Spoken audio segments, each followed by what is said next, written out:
The way I viewed becoming Singaporean was very different. That will always be my history. I'll always be born in South Africa. That will always have shaped me. That will be my childhood. But my story didn't end there. My story continues. So when I came to Singapore, I allowed this country to be the future of my story, not the past of my story. And so I don't lose who I was. I continue to grow, continue to be shaped. And I love that I'm Singaporean now. I love that this is my home. And I will always look strange. I will always have a different face.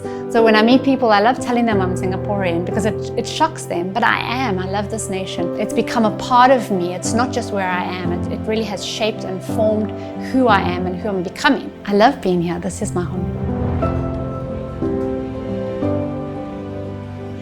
In 2007, our church leader in South Africa actually spoke to us to ask us whether or not we would consider moving to Singapore to help plant a church. And so after further prayer, in 2008, we moved with our 2 small children at the time, though we have 3 now, to Singapore to help plant a church. About 12 years later, early 2020, we were welcomed in as citizens of Singapore, something that we were so happy about, given that we live here and love this nation dearly. I was 2 years old when I moved to Singapore, and I'm turning 15 this year. One thing that I enjoy about growing up in Singapore is the friendships that I make with different people around. Especially in my school, there's a lot of diversity of the different cultures that I can meet. So I am able to experience friendships with different types of people. I was 6 months old when I moved to Singapore. Right now I'm 13. I've always liked the parks here. I find that they're all very green, so I love just going to the parks and running around and playing soccer or rugby there. I was born in Singapore. I'm turning 10 this year. I'm taking Chinese in school. My teacher helps me individually, which is really nice.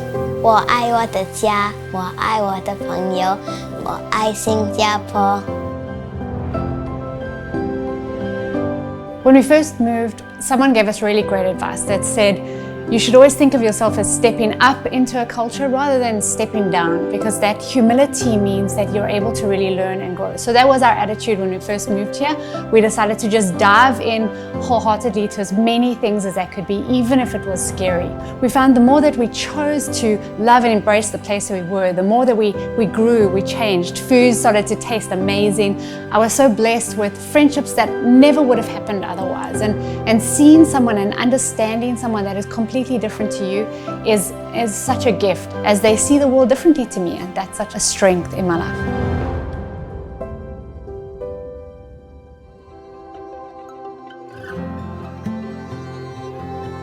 As a white South African born during apartheid in the 1980s in South Africa, I saw firsthand the effect of racial segregation. I also saw the gracious way that Nelson Mandela, a man who was released from prison, forgave those that had put him there and became president of South Africa, and then sought to build a united country out of much diversity. That vision of hope and of bringing people together was something that really marked my early years. And so when we moved to Singapore and we started Redemption Hill Church, one of the things that I wanted to see was a diverse group of people from many different backgrounds, but where we all call this place home, work together, can love one another, serve one another, and contribute to this society together. Redemption Hill, it's predominantly Singaporean, but it has over 30 different nationalities. We love that this church is mixed up of people that are different, grown up in different ways, have different values, but we come together seeking to understand each other, know each other, and that way you develop these friendships that enrich us all and strengthen us.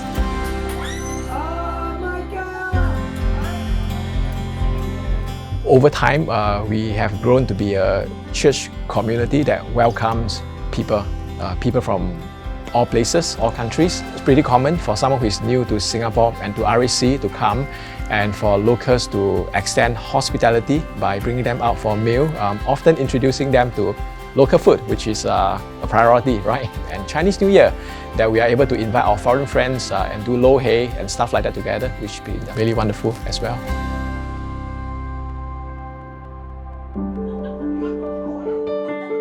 We do believe that we are here in Chinatown for a reason, and there are neighborhoods here in which over the past years that many of our volunteers have developed a good friendship and relationship with. Families that we have been visiting over the years, bringing them food and other kind of helps and resources, and those initiatives are driven by volunteers from other countries, internationals, as well as local Singaporeans. And through that serving together to bless the city, that friendship and the unity has been formed among many in this church. It's okay. How are you? Good. We have 10 bags. During COVID-19, we know that the migrant workers, they were really affected. As a church, both internationals and locals, I saw how we all came together to give, to support, and we are also part of this Adopt a Dorm initiative that is run by this other VWO, and we come alongside to support. And it's more than just giving practical items and food. What the migrant workers, we realized after a while, what they need is relationship, friendship, and just that knowing that people care for them. It goes a long way, and some of those relationships in which members of the church have been visiting them have continued until these days. Thank you for joining our call. Thank you. Thank you, ma'am. Thank you very much. Hi, so I am Ruzel. I'm from Bangladesh. I'm Singapore at 10 years plus.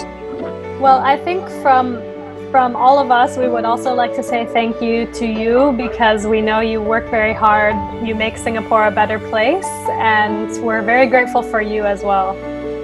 We appreciate to Red Hill, because during the COVID-19 we have the very difficult situation. That time they support a lot of supporting during the COVID until now also.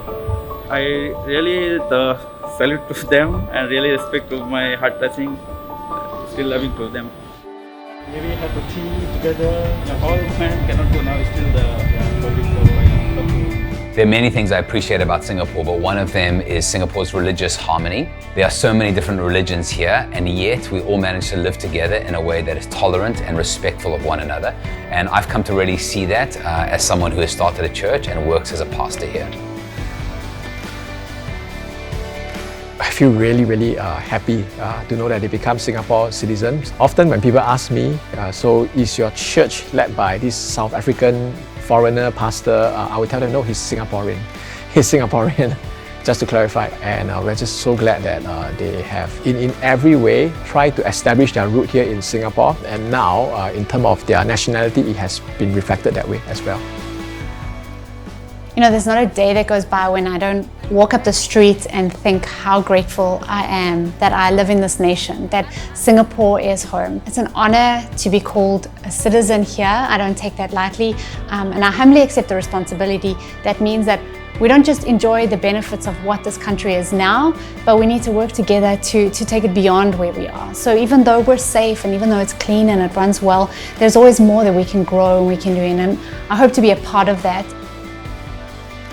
To be able to be Singaporeans gives us a sense of roots. We really want our lives to be deeply embedded here, not only for us, but for our children too, so that we can continue to serve and be a blessing to this country, because she's been such a blessing to us.